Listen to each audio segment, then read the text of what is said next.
How's it going, everybody? This video, we're going to talk about how to trade block trades. It's going to be a short example on what we look for when we see these block trades coming in. We'll talk about our block trade settings. We'll talk about imbalances.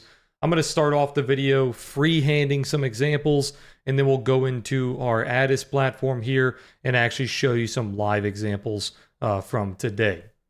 So starting off with our settings, I like to look for, if I pull up my adhere settings here, I typically like to filter them by 300 contracts on ES or 1,000 contracts on ES. You can filter the block trades for smaller than that. So if you want to filter it by 100 contract orders or something like that, you can, but they will happen much more frequently. I don't know the best settings for NASDAQ or oil because we don't watch those all the time every day like we do with ES. With NASDAQ, I think I'm currently using a 75 contract block order. And with oil, I think we're using about 10 to 20 contracts on the block. But if you guys trade those every single day, you can let me know in the comments what you think a good block trade size is for those. But all right, now that we went over the settings, let's go ahead and freehand some examples, and then we'll go back to adhere here, and we'll talk about what we look for these block trades. So I probably should have started off by saying, what is a block trade? Well, a block trade is just a big order coming in. So basically what happens is if you have a time in sales or if you have some kind of block trade alert system, you want to have it filtered to see a type of size for ES contracts, NASDAQ contracts, whatever it may be, right? So for NASDAQ, we would like that to be, or excuse me, for ES, we would like that to be over 100 contracts, typically over 300 contracts. Those are pretty big orders. We want to see how those orders are coming in. Are they very bearish? Are they very bullish? Who is in control of those orders? Now, typically this is going to happen around big news events, big data events, but they can just randomly happen throughout the day as well when these bigger traders are getting their positions filled. So we're going to start off just freehanding some examples here, and then we'll go back into adhere and show you what I mean. So I do not like to follow block trades. You'll see a lot of traders, they'll see some block trade alerts come through, and they'll say, okay, that's very bearish. I'm going to immediately take a short, and we're going to follow these traders. If you guys trade options, you're probably familiar with platforms like Cheddar Flow or platforms like Unusual Whales. And those are very similar to what we're looking for on futures, right? They show these really big orders from these institutional traders, and people try to follow those orders. Now, if you guys trade with those platforms, you can see that a lot of the times you can't really follow those orders. It's not that simple. So with the block trades, what we look for on ES is something like this. So if we were to start selling off, and then let's say we bounced a little bit, and then we started to see some bullish blocks come in. Let's say some bullish blocks started coming in on this bounce here. We are not going to immediately think that is very bullish, and we can just go ahead and buy there, and it's going to continue higher. What we're going to do is we're going to watch these blocks come in on the 1 minute time frame, and we are going to see, are those block trades being what we like to say protected? Are the traders protecting those block trades, or were those block trades just grabbing liquidity? So how we look for that is, once again, on a 1 minute chart, we want to wait a couple of minutes. We want to see, okay, the block trade came in. Let's say it came in at 5,000 for ES. Let's say this level is 5,000, right? And then we were to start selling off a little bit, and then it came back to retest that 5,000 level. Is it being sold now that it's retesting that 5,000 level? Or on our footprint chart, are we still seeing a lot of buyer delta on that 5,000? Are we getting buyer delta on that next few minutes after that block trade came in? If we can build up a lot of buyer delta outside of that block trade and above that block trade, then obviously the buyers would be protecting that order, and it's most likely going to continue higher. Now, another example would be, let's say we saw that block trade come in, and it was a very strong block trade. So price continued higher as that block trade came in. Maybe it got a little bit of slippage. It kind of wiped out the liquidity in the book. So we pushed up higher. But here's the problem with block trades that have a lot of size. They wipe out that liquidity, like we just said. So if that block trade was very large, then the liquidity that was resting in the book is no longer there. So even though price is rising right away after that block trade, it is extremely easy for the market to come back down and retest that initial block area. Because once again, there is no liquidity, there's no size in the order book stopping the sellers from bringing that right back down. If you guys watch ES and NASDAQ on a daily basis, you've seen exactly what I'm talking about, where we have that block trade come in, price pushes aggressively, but then it instantly wicks right back down to where the block trade came in. It's because that general area in between where that slippage is happening has no liquidity. So it's very easy for price to come back. So that makes following these block trades very dangerous. So if you just immediately follow that block trade, obviously if you're going for a very small scalp and it started to bounce, then maybe you were quick enough to get in and out. But most likely you are not going to get a great entry because that block trade is going to come in. Let's say you try to follow it, you probably get filled somewhere around there, and then it comes back to the point of where that block trade was. Most of the time even goes below that level, and now look at you, you're underwater because you tried to follow that block trade, and there was no liquidity resting in the book above that block. So that whole section right there from where the block initially came in, let's say that's point A. So the block comes in on point A, that's the initial entry point, and then price jumps very rapidly. Let's say that's point B. So in between point A and B, there is basically no liquidity there. So we can come right back to point A, and then you're in trouble because you tried to follow that block trade. So be careful when that scenario happens. So let's go back to what we were saying. So sold off, started to bounce, block trade comes in, tries to push up. Let's say in this scenario, it does come back very quickly. And then that block trade, that initial buy point, once again, let's say that's point A. That initial buy point is being retested. But this time around, we have a lot of buyer delta coming in on that imbalance and protecting that block trade. So now we start to build up a lot of buyer delta and we start to bounce back to where point B was, that spike point. So if that happens, typically that block trade is aggressive. It's initiative. They are trying to initiate a new trend. Let me redraw this so we have some room here.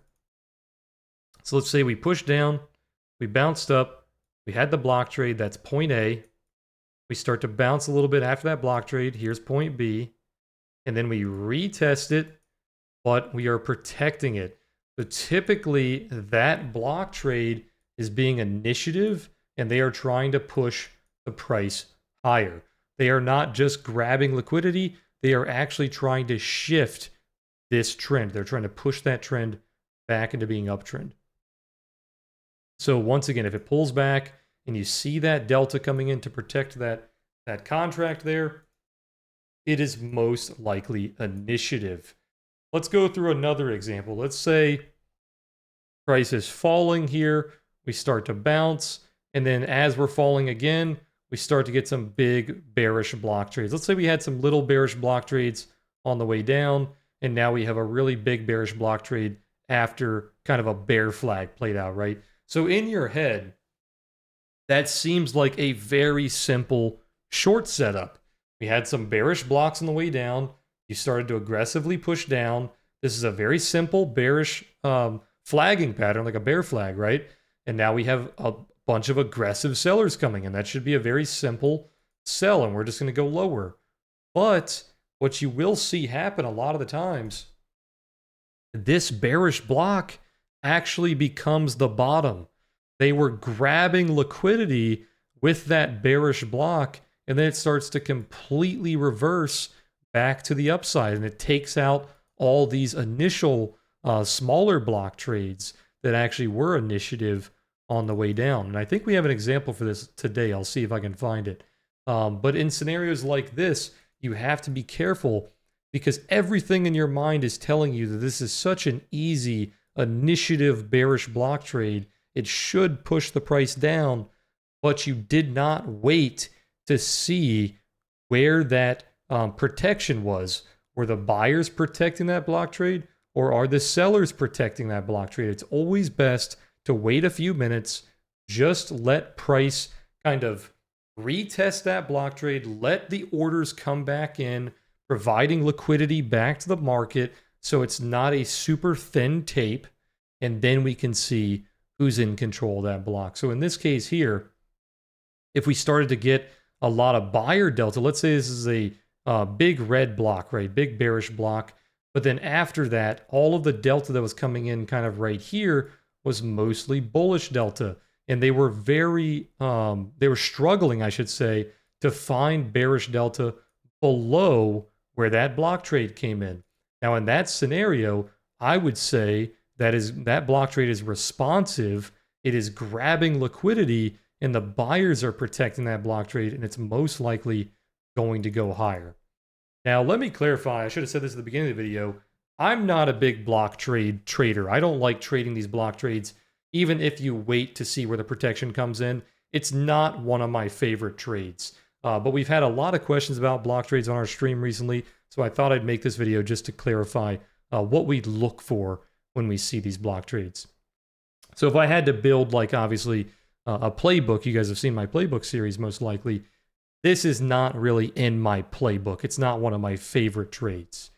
Okay, let's go back to this. So we talked about how bearish block right there. Let's see some bullish delta coming in, and then it starts to bounce out of that block trade. So as long as we are seeing bullish delta above where that bearish block came in, it is most likely that that block was grabbing liquidity, and they are trying to shift the trend back into being an uptrend. Okay. So it's all about those next few minutes after the block trade. You have that big block trade come in. Where is the delta coming in? Is the delta following? It's like, let's say this is a bearish block, right? If this is a bearish block, we want to see that bearish delta below that block trade. And then if it bounces above that block, we want to immediately see it get slapped back down to going back towards the low or even lower than where that block trade came in. And for the upside, you just invert it. It's the exact same thing. If that block trade comes in, we want to see that delta trading above that block trade. And if it tries to lose the block trade, it should immediately start protecting it and bouncing in that direction. Okay, I think this has been enough freehand drawing. Let's go show some actual examples of these blocks. So today we actually had a lot of these block trades come in. We can see here, if you guys use Addis, if you pull up the indicators, the indicator is called Big Trades for the block trade. We have it set to 300 like we said earlier. And the other indicator is called Stacked Imbalance. And we have that also set to 300 for the imbalance. And basically what it's going to show you here is these circles are the block trades and the rectangles are where those imbalances are. Typically those levels are going to line up because the block trades create these big delta imbalances. Okay, so looking at some live examples from today, the best area for this example is right here at, 1:24 p.m. Eastern time. We started getting a bit of a sell-off with those, I think it was a bond auction, it was some type of auction that happened today. We started to get a bit of a sell-off that had decent delta on the way down, and then we had this initiative block trade start to really push the price down. So that block trade came in there, immediately pushed the price down. And then we got even bigger block trades coming in on the low there. But look at what happens when price retests this big block trade. So let me zoom in here. So look at this big block trade right here. This block trade came in at 1:33 p.m. Eastern time. It came in, it was pretty initiative. The price went from 50.85 down to 50.81 almost. So you lost about 4 points. So if you were scalping that, it did drop about 4 points. But look at the retest here. So the initial retest, you had no bearish delta coming in. Immediately, the buyers were retaking that level. And even worse, look at the imbalance here. Look at these rectangles just below where that block trade was. We had a very significant bullish imbalance on the delta. So we saw a ton of bullish delta coming in, retesting that bearish block. And then look at what happens after they come back and retest it from the upside. So look at this level here. Yet again, you have another bearish block trade coming in. And you would think, oh, this is a bear flag. Easy short here, right? Bear flag pulling back to most likely some moving averages, maybe VWAP, who knows, right? And then we start to see some block trades come in on the way down. That's an easy short, right? But it wasn't. They had another block trade come in, same exact level. This one, yet again, was responsive. It was grabbing liquidity, and then the buyers took over. Same thing that happened on the first retest there. Buyers taking over, a lot of delta coming in. So we failed to see that bearish delta below that block trade. The buyers were protecting it, and basically not just protecting it, they were completely flipping that level as it came back to retest it. And then yet again, look at this. It comes back to retest that same block trade area. It has another block trade come in, a little bit higher this time. So that block trade comes in around 87, couple points higher. And then price comes down to retest that initial block trade. Immediate buyer reaction, and they take over that level yet again. So that's why it's so important to wait and see who is protecting that block trade. Don't immediately think it's bearish because it's coming in bearish on the tape. And I should have clarified this at the beginning of the video. I apologize. But what it means when they say it's a bearish block, if the system is telling you it's a red block, it's a bearish block, that means that it is coming in below the bid. Somebody is selling a big order below the best bid. And a bullish block is typically an order coming in above the best offer. They are buying above basically the level 2. If you guys understand level 1 and level 2, they are buying the level 2. So they are hitting the tape very aggressively. Okay, so once again, we saw the buyers protecting what should have been a bearish block, but they kept protecting it. You can see all of these lows kept protecting that bearish block. Let's see if we can find an example on the buy side. I think most of the examples today, unfortunately, were to the sell side. So here's an example of one that was selling. If you see this one right here, we had a bearish block come in, and immediately after that block came in, the price jumped, what, 4 or 5 points. So if you were trying to scalp that little block there, you had no protection. The bears did not protect that bearish block trade. So you never want to just instantly jump in and try to scalp these block trades, because a lot of the times they can be very responsive. Look at these blocks. It's hard to see, but there is a block right here on the low. There was a bearish block that came in on the low, instantly bounced it about 3 points there. So yet again, that gave you a jump. Yes, if you zoom out far enough, they did eventually protect it. So if you look at this pullback here, they protected that bearish block, but that was after a 3 to 4 point jump. So if you would have jumped in immediately on that block trade, you would have lost a few ticks there. Depending on how tight your stop loss was, that might have actually hurt you. right?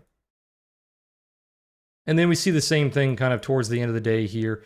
You had a bullish block. It didn't really give you a whole lot of points to the upside, gave you a lot more points to the downside. So you can see the wicks. The wicks are very telling. When you retest block trades, always watch out for where the wicks are. You can see kind of a tweezer top there, two top wicks back to back, retesting where that that bullish block came in and where that imbalance came in. So those wicks are protecting those orders to the downside. Okay. And those are pretty much the best examples from today. That is the closing few minutes. So those block trades you can ignore. A lot of block trades come in on the close and on the open. You can typically ignore those orders. But just to sum it all together, just wait for protection. When you see these blocks coming in, don't immediately just jump into these orders. It's same thing with options, right? If you use something like cheddar flow, use something like unusual whales, they show you these really massive orders coming in for these options contracts. You don't know what they're doing with those options contracts. You don't know if they're opening new positions, if they're closing old positions. Are they just trying to push price into a level they want to get filled? You have no idea, right? You can make some assumptions, but you don't really know. So it's always best to wait, see how price is reacting to those levels, and that will kind of tell you how you can trade those blocks or those big orders. But all right, guys, hopefully you guys enjoyed this video. If you did, hit that like button. We'll have some more videos coming out here in the next few weeks. So appreciate you guys all being here. Hit that subscribe button as well. And I'll see you guys throughout our live streams or in our other videos. Catch you guys in the next one. See you later.